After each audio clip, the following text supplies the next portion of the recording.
Hey guys, welcome back to my channel. If you're new here, my name is Beth, and it has been a hot minute since I filmed a video. I was kind of on a roll there with the shutdown, but now that I am back to work, it's just taken a little bit of time to kind of get back into the swing of things. Case in point, I just filmed the introduction to this video without plugging in a mic, so that's going great. So anyway, for today's video, we're just doing kind of a low-key trying new makeup. So I have both of the new Viseart palettes. So we have the Sireneuse Nocturne and the Violette Nocturne. So I'll do an eye look with each of these. And then Rephr very kindly sent me some of their new Shodo brushes and the newest versions of their eyelash curlers. So I'll be incorporating those into the look. I know Rephr's Black Friday sale has started. And then I did end up picking up, as much as I said I wasn't going to, the YSL Couture Face Palette when it went on sale, I think at Macy's. So I'll go ahead and use this as my, I guess, blush and highlighter. And I'm pretty sure this is on sale wherever it's in stock at this point. So yeah, that's kind of the order of show here. So let me scoot in a little bit. I have already applied foundation, concealer, and contour, and I powdered. I have not done my primer though, so I'll start off with this. This is the Hourglass Eye Primer, and like I said, I'll try to link things according to where they're on sale. So hopefully that's helpful if you are looking to purchase anything during Black Friday. If I know of sales, I try to mention them or post them on my Instagram or whatever, but I'm kind of, I guess, overwhelmed a little bit. I think a lot of people probably feel that way this time of year, but there are a lot of videos out there that are just all about Black Friday sales, and everything kind of runs together at a certain point. For me anyway. So hopefully you will enjoy this more kind of casual video. I guess I'll start off with the Violette Nocturne Étendue. So this is one of the newest palettes to the Viseart lineup. And this one is in the kind of purple family, like so. I decided not to, here I'm gonna take this out.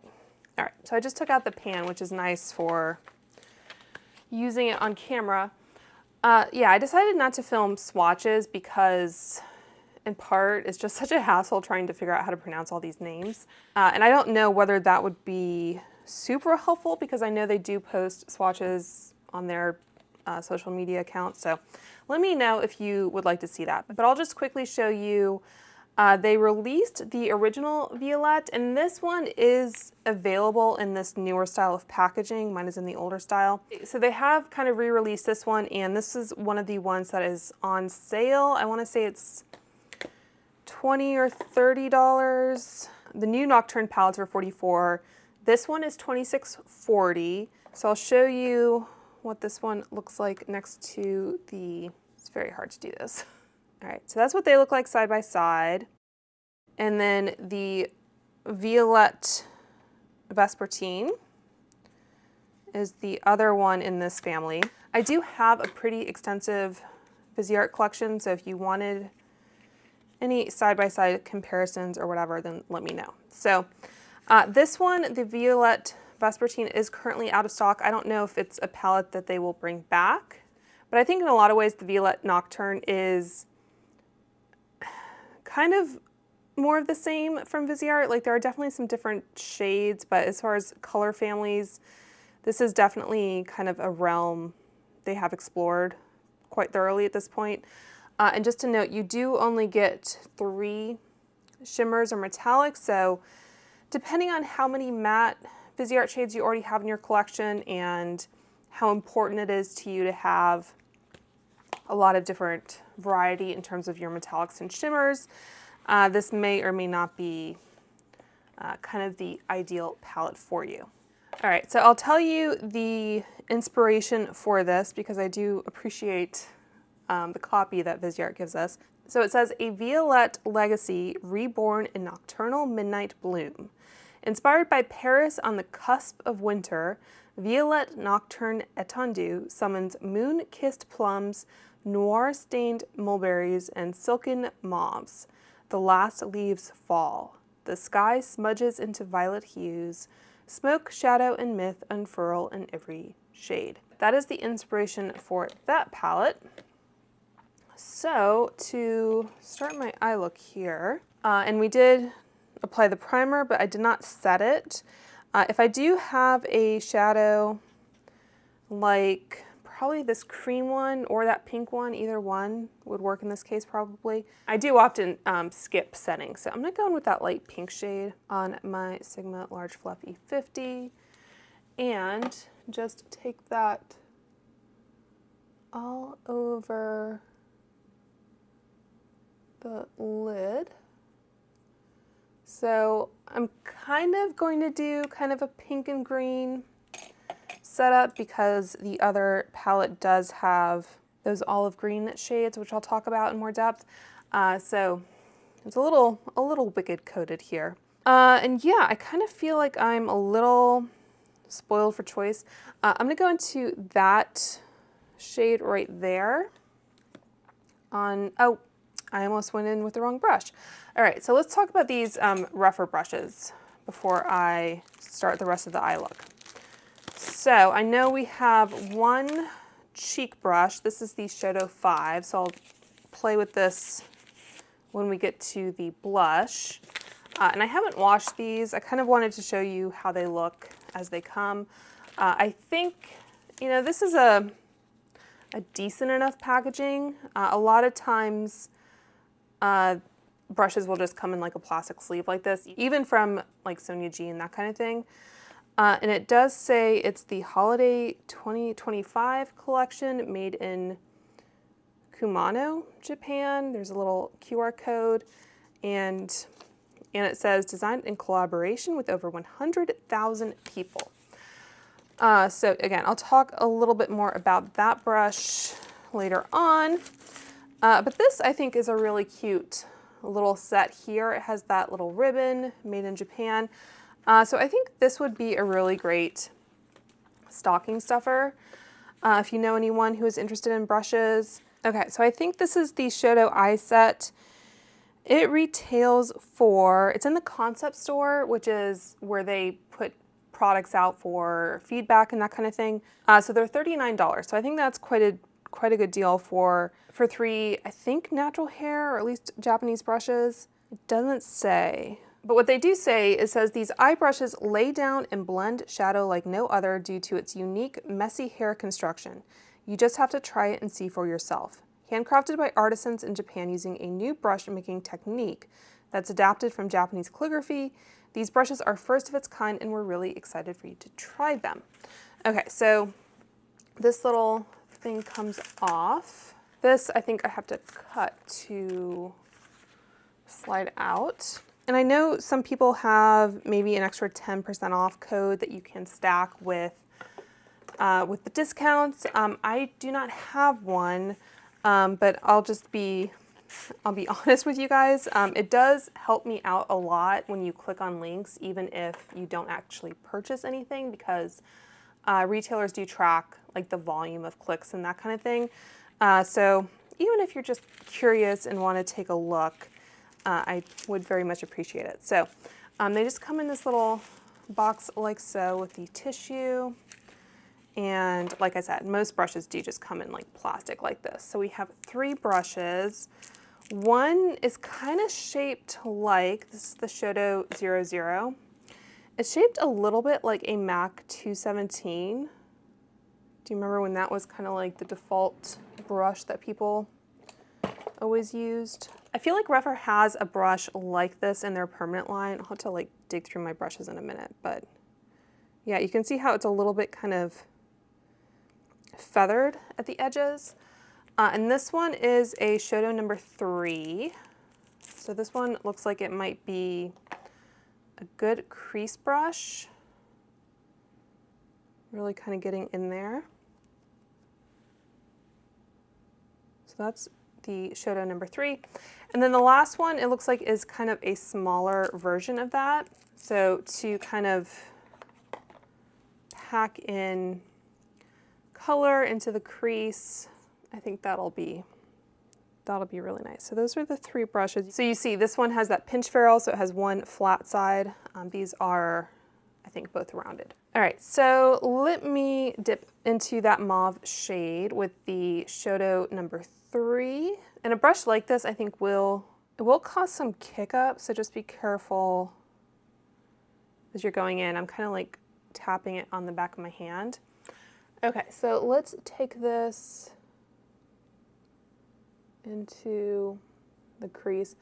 This shape of brush reminds me a little bit of fallout there.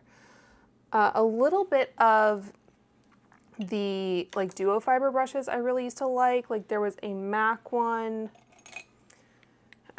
I want to say the 286, but I don't know if I'm just like completely making that up. I was not. I should get a cookie or something. But yeah, I think that does blend out very nicely. I'm going to take another little Rephr brush here. This is their very small pencil brush. It's a 23. I'm going to go in with that same shade, I think, underneath, and I can almost just pick up the product from my hand here. So let me go underneath. Like so. And then just to kind of amp up the purple look to it, I'm going to take that dark purple. And you can see this one is really good at just getting like the tiniest bit of pigment. So you can be really, really precise, really good if you have hooded lids. Like so. And then to kind of blend that out again, I'm going to go in with the Shodo 03. Not take any more product at the moment, but just blend that in so it's a little bit more diffuse. I mean, it does, the way I applied it, it does still maintain kind of that purple definition, which may or may not be what you're going for, but overall, I think the eye looks pretty well blended.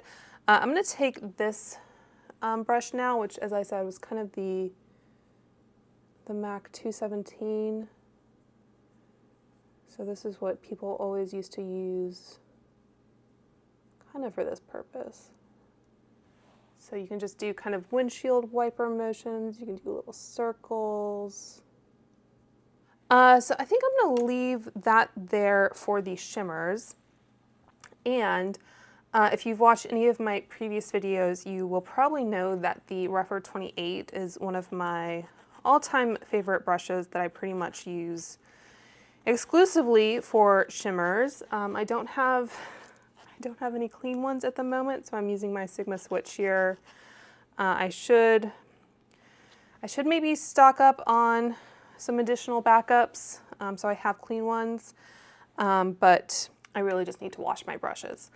So I'm going to swatch the 3 metallics so we can get a sense of those. I think those are at least partly duochromatic. You can see there. So I'll probably incorporate all of them, if I'm being honest. I think these are going to be a little bit more of a sheer topper. I have been buying and collecting from Viseart for years and years and years. I don't know if I have a playlist of Viseart. I probably should. Going in with that shade on my Rephr 28. Yeah, so I have been buying from them for years. I think their matte formula has been pretty consistently great. Their shimmers can leave a little bit to be desired depending on your preference. Going in with that duochrome there, same brush, I'm just going to flip it over. And I might see in a second if I can use these wet. Yeah, so I think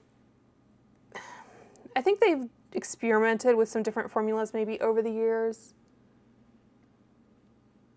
It's still not my favorite, to be honest. And as much as I do appreciate a good topper shade, I still do like a good, like, kind of full coverage metallic underneath. I'm going to take the Rephr 26 brush, which is a larger pencil brush, and go into that white shade, kind of duochrome white and lavender. So just put that right there. So yeah, I wish they had given us a little bit more variety in this palette in terms of the finishes. I don't know that I needed quite as many mattes, although, like I said, their mattes are generally better. I mean, that's a pretty shade like that. See if I can pull it onto the lid. All right, so let me quickly reference one of the things when I've done swatching videos of Viseart before is they tell you all of the different ways you can use particular shades, which is helpful. It can be, again, a little overwhelming. Viseart also has a really good reward system, like you can get money off future orders. What name are you? Shimmery, maybe? Shimmery, Serpentine, and Gris Fumé. So they say to use the white purple pink duochromatic shade as a luminous lid topper, radiant inner corner accent, check. Highlight on the high points of the face or a light catching gleam at the center of the eye. Use the shade with a mixing medium for a foiled effect as a liner or with a swirl of gloss for the perfect pearlized sheen. And they say pair with shades Serpentine and Gris Fumé, which are the other shimmery metallic shades, for an amethyst prism of shifting luminosity. So you can use these wet. And I do not, let me think here. I think a lot of times I just use a setting mist as opposed to a mixing medium. Like I've shown you, like Maron mixing liquid is the kind of industry standard, I guess. That's the one that Pat McGrath included in her Gold Lust little kit.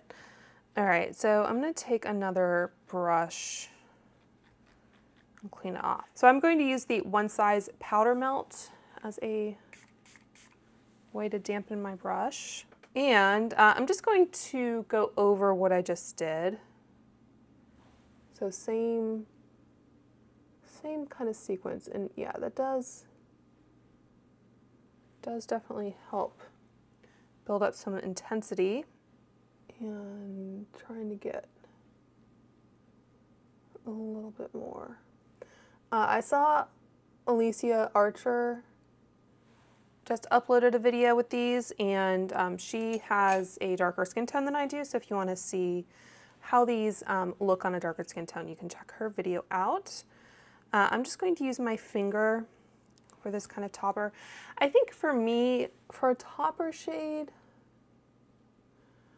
I really like it when there's a little bit of that kind of scattered light sparkle. I mean, a little bit is coming through, but it's not nearly as impactful, I guess, as a like Moondust shadow, which I know making those types of shades is more expensive. Just telling you what I would like in a perfect world, if I could customize everything. So I think I'm going to leave that eye look there. And let me see if I can find a purple liner. So I'm going to use the shade Fig from Victoria Beckham. So I did purchase the foundation drops when they were 25% off. It's kind of an open question whether I got the right shade or not.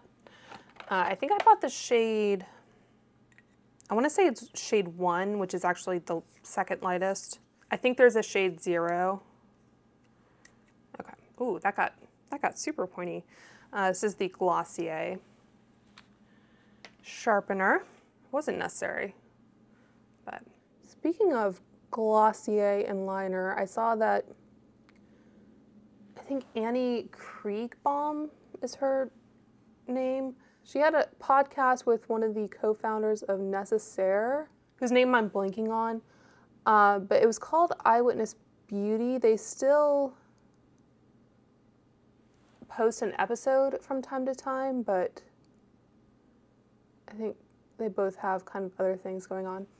Anyway, she just released a new brush line, I think called Crown, something like that, where they're all like kind of very specific brushes. Like I think she has a really tiny angled brush like this BK208. So anyway, the brushes look really interesting. I think they are only sold as a set currently. So maybe if she releases them separately, then I'll take another look. Okay, so that's it for now. I'm gonna come back and do mascara in a minute. The Sireneuse Nocturne is this guy right here. So I'll show you what this one looks like. This is the one that I was personally most excited by. And that's what it looks like in the pan. So, you know, if it weren't for having a channel and reviewing makeup and stuff, I don't know if I would have bought the other one, although I do kind of collect Viseart at this point. But I was really intrigued that Viseart is incorporating some olives. I don't think this is something that we've really seen from them a whole lot. Like I said, they kind of get a little stuck and repetitive sometimes, but this I thought was really pretty and different from them. So I'm excited to play with these green shades. As other people have noted, the pop of olive is kind of this year's pop of blue. So we have seen quite a few. I just pulled out their Grand Pro palette because I just wanted to see in terms of like their all-in-one matte palette. Yeah, they don't even go into greens really at all in that palette.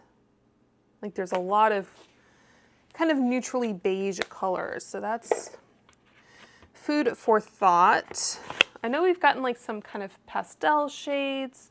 Let me show you what this one looks like next to the Sireneuse. Okay, so this one is in their newer packaging as well. This was a relatively new release. And I do have a video reviewing this palette up if you'd like to check it out. So this is the original Sireneuse. I think I'll read the description or the inspiration in a minute. I think it makes more sense with the original palette. I think this one doesn't really give me any kind of moody mermaid looks. This one is a little bit more forest nymph, if you ask me. And I don't know if they just wanted to call it Sireneuse Nocturne to kind of capitalize on the success of this palette. We have those kind of like turquoisey blue type shades, but as far as like the more yellow based greens, this doesn't really do anything. I think the Sireneuse palette is on sale. The older one is $30.80, and this one, like the other Nocturne palette, is $44. So it says, born of tempest-wrought dreams, Sireneuse Nocturne étendue sails on starlit seas of maritime mads and duochromatic depth. Sister to Sireneuse, our best-selling sensation, Sireneuse Nocturne is a Sireneuse Nocturne is a Sireneuse Nocturne is a sea-spun spell of silk, smoke, and shimmer. Who did that? Who did that alliteration? Where tides of glacial glimmers meet moonlit prismatic pools lured by the siren's midnight song. So, you know, I guess you have like algae and seaweed, but still, it just, I don't know. It doesn't really give me moonlit waters, if you ask me. Okay, so I'm gonna start off with, I guess I can actually show you this Rephr number 2 brush. It's kind of an all over matte lid color. And the lightest shade, we actually do have almost a pink and green kind of thing going on. I'm gonna go in with this very light peach shade. And this again is the Rephr 2 brush. So just applying that all over the lid like so. Okay, so taking the Shodo 3 again and my Sigma switch, try to find a cleanish part of it. If you don't have a Sigma switcher, like a silicone pad, you can also just take a paper towel. I know people have different thoughts about how often you should wash your brushes. So I usually wash them when I don't have enough that are clean that I want to use. I think I'm gonna go in with that brown in the middle there. It's a little bit more of a mid-tone. I thought about going into that one, which is a little bit pinkier, but sometimes I worry, I guess, about kind of creating mud. So the advantage to this palette is that you are getting more shimmers. So I'm a fan of that. You get 1, 2, 3, 6. So you have an even distribution of mattes and shimmers. I'm going to take this Shodo 00 again, which is kind of the blending shade, like I mentioned. And then taking the Shodo 02, and I want to go into that green, of course. So taking that, and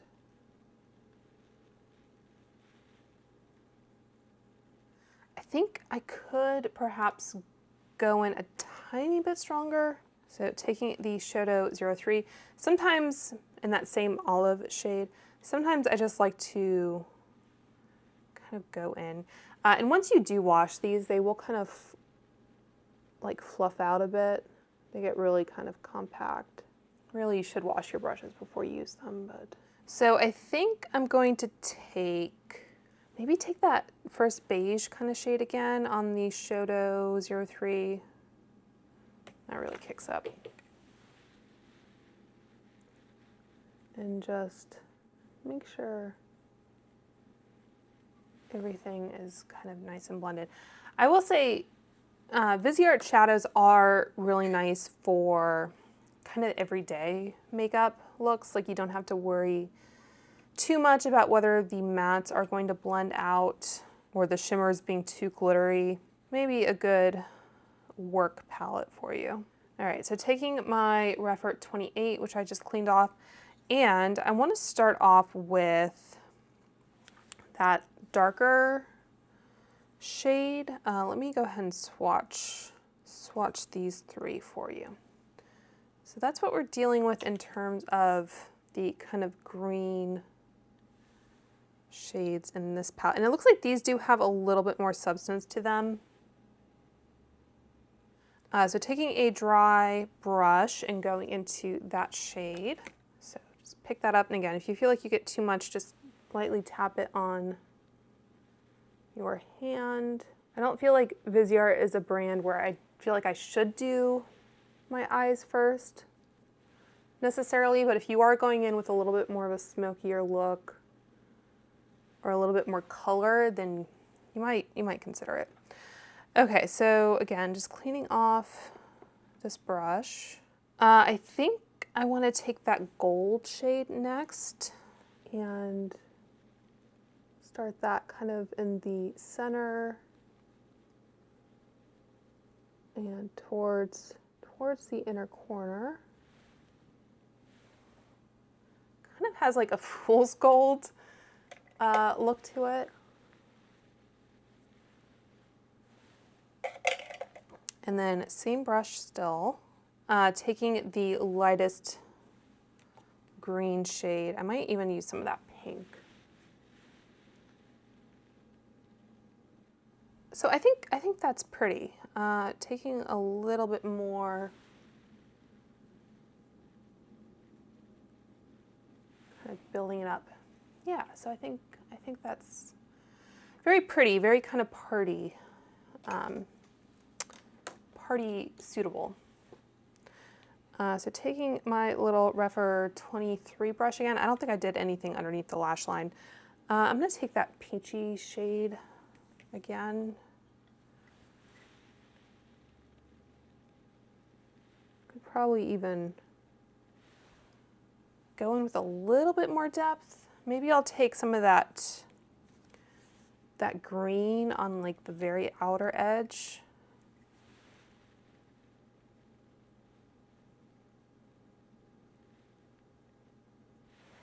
I don't usually do anything in my waterline in terms of eyeliner or anything. I think I saw like one too many photos of what that looks like under a microscope. I have enough trouble with my eyes as it is. I don't really want to exacerbate anything. Okay, so liner on this eye, which I think is really pretty. I mean, I could even tap maybe some on top, but I think just as it is with the dry brush, it's really pretty. Okay, so I think I'm gonna do brown on this side. So I have my favorite Lisa Eldridge, and this one is probably due for sharpen as well.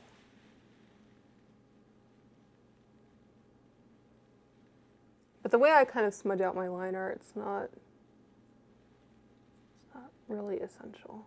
I think those are roughly even. I mean, for different formulations and shades even, I don't know that it matters too much.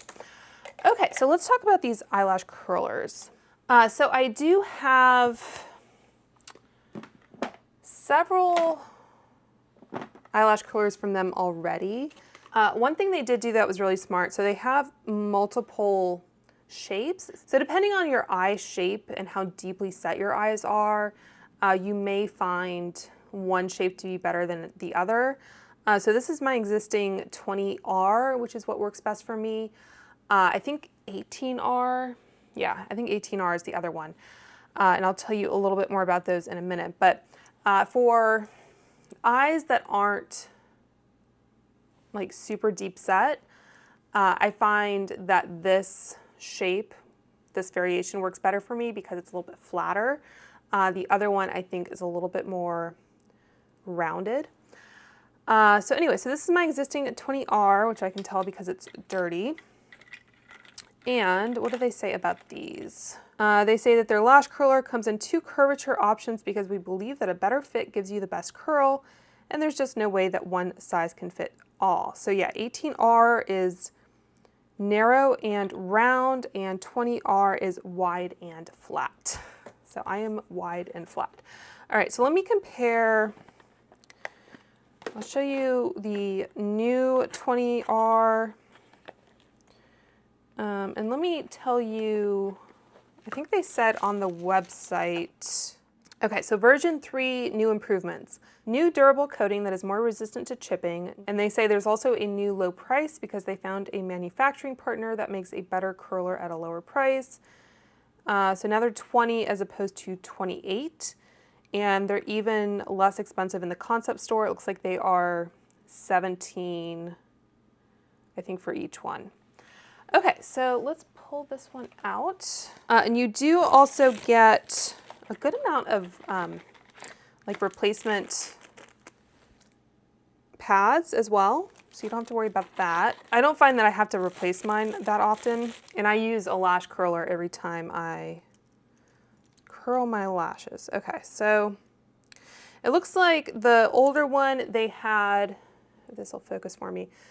So the older one, they had Rephr printed on there. This one, it's kind of stamped in. Finish-wise, I mean, they look about the same. I think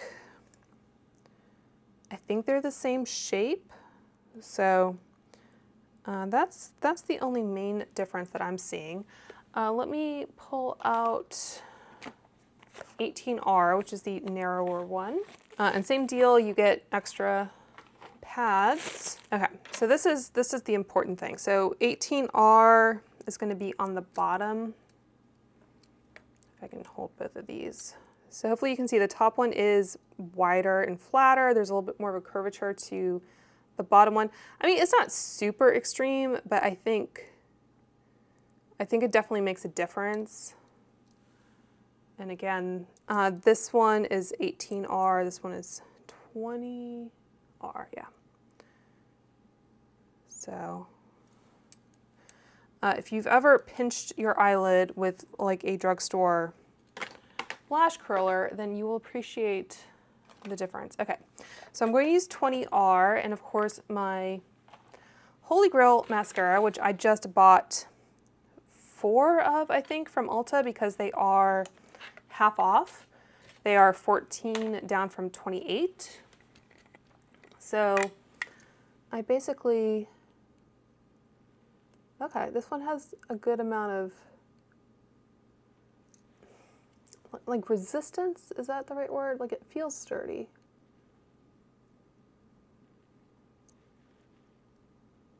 I think the previous one I have doesn't have quite as much like heft to it. It just feels a little bit flimsier. Okay, so yeah, I basically bought myself a year supply, hopefully, of mascara, and I did mention it on my Instagram. So I have very straight lashes. I don't know if you can tell just from my like profile or whatever, but this, in addition to having curled lashes, obviously, is really helpful at keeping the curl. It's called Light Camera Splashes, which I guess fits the nautical theme here. But don't be too turned off by that if you don't like removing mascara, because, I mean, I use a waterproof eye makeup remover, but I don't find that it's anything I have to scrub off. I just use Shiseido cotton, dampen it with the makeup remover, and then I'll just hold it kind of over my eyes.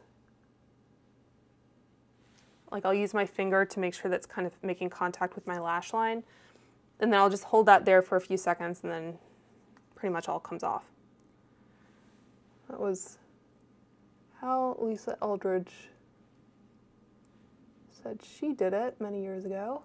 Yeah, I think that lash curler definitely did its job today. In addition to having straight lashes, mine are just not that like voluminous or long. So I think that's a winning combination. You can see it a little bit better on this eye just because the shadow isn't as dark, and the eyeliner. So hopefully that gives you a good look at the curl. And I do tend to kind of squeeze it and then pump the lash curler a little bit. I know some people do like that kind of motion. That terrifies me a little bit. But yeah, I think that did the trick. Okay, and I guess I might as well do some lower lash mascara if I can find mine. So I have no idea where it went off to. I'll just use this because it's good enough. I like the wand on the Clinique bottom lash because it's super tiny. It's like a little cone. And I think that formula is tubing, so I do prefer that, but in a pinch. Oops. I don't need quite as much on my bottom lashes. All right, blush time. All right, so I'm going to maybe apply bronzer afterwards. Normally I would apply bronzer first, but so you can see how this looks and how it applies, I'll do that second. So this is the Shodo 5 brush, which I think is, again, kind of a take on one of their earlier brushes. It has a little bit of kind of an angle to it, which is interesting. So my favorite brush for powder blushes is the Rephr 5. You can see it's sturdy, and this one is well loved, so it is a little bit fluffier. But just so you can kind of see those side by side, this one, the Rephr 5, won a lot of awards. So just from like the overall size, and again, the Shodo 5 will probably fluff out a bit. I think this is a little bit more of a diffused application, is my guess. So let's see what the Rephr 5. Alrighty, so they say the brush is made specifically for those who love a skin-like finish for a no makeup look. Artisans in Japan carefully alternate 10,000 plus long and short fibers to create micro layers along the tip of the brush. They say it looks like messy hair, but it's on purpose. That gives your makeup a super soft, diffused, and buildable finish. Okay, so I guess because I used to love duo fiber brushes so much, and I'm used to things not being kind of perfectly rounded or whatever at the edges, that doesn't bother me. Let's see what this one goes for. There is also a set, it looks like. So the concept store price for this is $37, which for a bigger like face brush, I don't think is bad. I do wish they would put the fiber content on their website, even if it's just synthetic or whatever. I just like to know. I don't think they are going towards being fully vegan or anything like that. There's a set for $45, which I think is a pretty good value. And they do have a little brush in there that looks a bit like one of my favorite brushes, which is the Sonia G Flat Definer. So this one is dirty, but has kind of a similar rounded edge to it. This is like one of their mini kind of travel sizes. And that's one thing I do like about these Rephr brushes is I think overall I prefer white bristles for most things. Because I want to be able to see how much pigment or product is on the brush. Sometimes with like natural undyed animal hair or even some synthetics, you can't tell. So, you know, you can be in for a world of hurt when you apply that to your face. Okay, so let's go into this YSL palette. Like I said, I wasn't going to buy it, but I figured I might as well break it out for trying out this brush. I have tried this brush formula before, and I do have several of their single shades, including I think one of these. I think I have 44, which is the Nude Lavalier, however you say it. So honestly, I probably should have passed 93 Restless Rose. I thought I had that one, but I think I was mistaken. So you know, it was just one of those moment of weakness type purchases. I'm gonna go in with that shade, and just to show you kind of how this fits in the pan. This might actually be a good, that's about what it picked up, a good brush for the Hourglass palettes. I'm gonna go in to the pink side first. Because one of my complaints with those is that it's kind of hard to fit my brush in, so maybe having a smaller brush might be good. So I think that actually applied pretty nicely.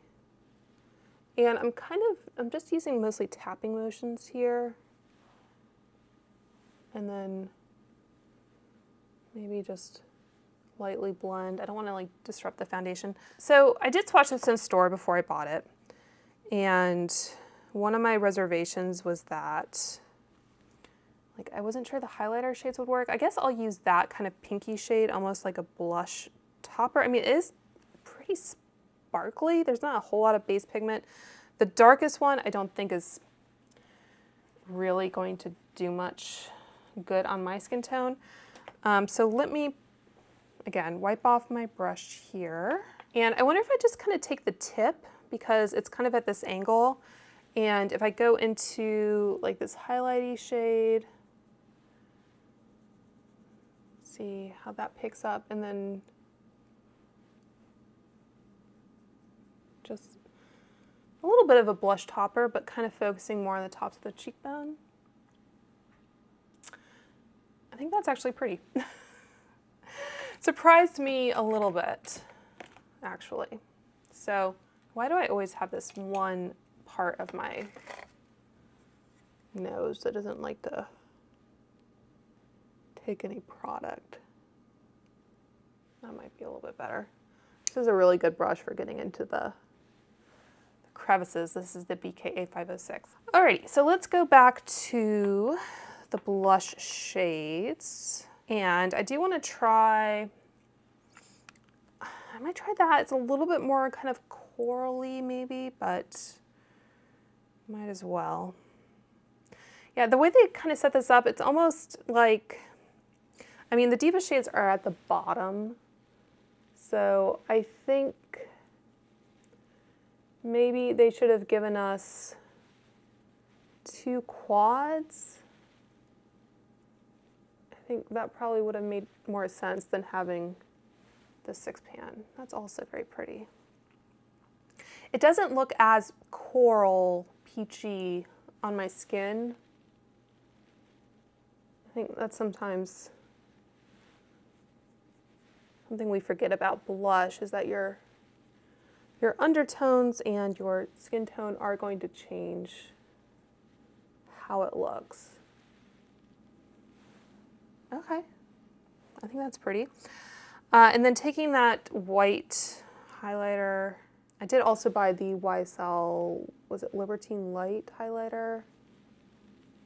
Which, this one is a tad bit gold, maybe. I think I prefer a little bit more of a like cool toned highlighter. Yeah, I think all in all, I do prefer this cheek, but worth playing around. I'm going to just throw on some bronzer. This does have a magnetic closure, by the way.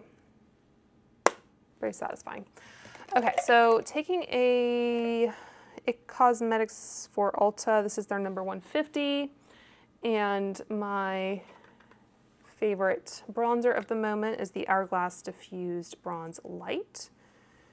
And I think one of the reasons I like this so much is just because it's kind of subtle. Like, it warms up my skin. It, you know, takes away some of the glaring whiteness of my forehead, but it doesn't look or read obviously like bronzer. It's kind of, I guess, the powder equivalent of like the Mario Skin Enhancer. All right, so I'll just quickly show you how this brush would fit into some of the other holiday palettes. If you really wanted to spoil someone, you could kind of pair these. So this is the Charlotte Tilbury palette, and I think that one would quite easily get into all of those pans if you wanted to do that. It does seem disproportionate, the size of the face powders to the eyeshadows, but anyway, I do like this palette. I think especially for the face products in it, I don't think it's a bad buy. And then the Hourglass as well. I think this is a good size for those as well. Okay, so let me just throw on a lip balm and then I will kind of wrap up here. I just got this in PR, so I'll go ahead and try it. This is one of the Vive Lip Dews in Socialite. It's supposed to be kind of their like 90s inspired collection. They have one that's called Supermodel, maybe. But this one, I kind of want to see what it looks on. Very nice, kind of cushy texture.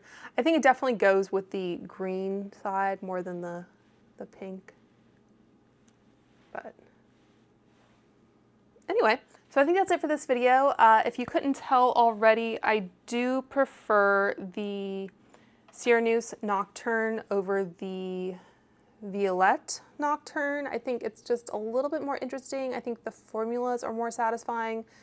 If you do like a lot of mauves and purples and you don't already have a ton in your collection, especially from Viseart, then you might want to explore the Violette Nocturne, or maybe just wait until it does go on sale eventually. But yeah, I think this one is just a little bit more interesting. It's the kind of formulation I prefer in a metallic, and you do get more of a mix. Like I said, I do prefer the matte shades overall from Viseart compared to their shimmers and metallics, or I think that's where they excel. But all things being equal, I think I do like a little bit more options in the metallic and shimmer department. So as far as the Rephr brushes and eyelash curler, I think for the price, I think if you have always struggled with eyelash curlers, I think this is an excellent, well-made eyelash curler to pick up, specifically in 20R I think is the one that I prefer. Yeah, 20R. I had to check which one was dirty again. But yeah, I don't think you can really go wrong with this. And I think the eye brushes are also a nice set. I'm curious to see kind of how they work after I wash them. I think these are all sold as a set currently. But out of these, if I had to choose, I think the Shodo 00 and the Shodo 03 are my favorites. I think for me personally, the other Shodo brush, which I just stuck somewhere, wherever I put it, it's a little bit too precise, I think, for my preferences. I like a little bit more of a blended look. If you like something that's a little bit more akin to a cut crease and you want a lot of definition, especially if you have hooded eyes, I think that one will be quite nice. And I think the cheek brush might be my favorite out of all of them because, like I said, I wasn't sure how this would work in terms of applying product, but I think it does actually pack a pretty powerful punch for a brush of its size, and it gives you a very beautiful application, and like I said, a very small size. So yeah, I do encourage you to check out Rephr if you haven't already. And this cheek palette was kind of a surprise. I mean, if you were interested in it at all, you've probably already checked it out or bought it or whatever, but yeah, it looks like I will be able to get maybe more use out of this than I thought, which is a plus. It was, like I said, a little bit of a kind of impulse buy, but yeah, I think that's gonna do it. So I hope you guys found this video helpful. If you did, make sure to like and subscribe and also hype the video, whatever that is. And until next time, I hope you guys are all doing well and staying safe, and I will talk to you soon. Bye.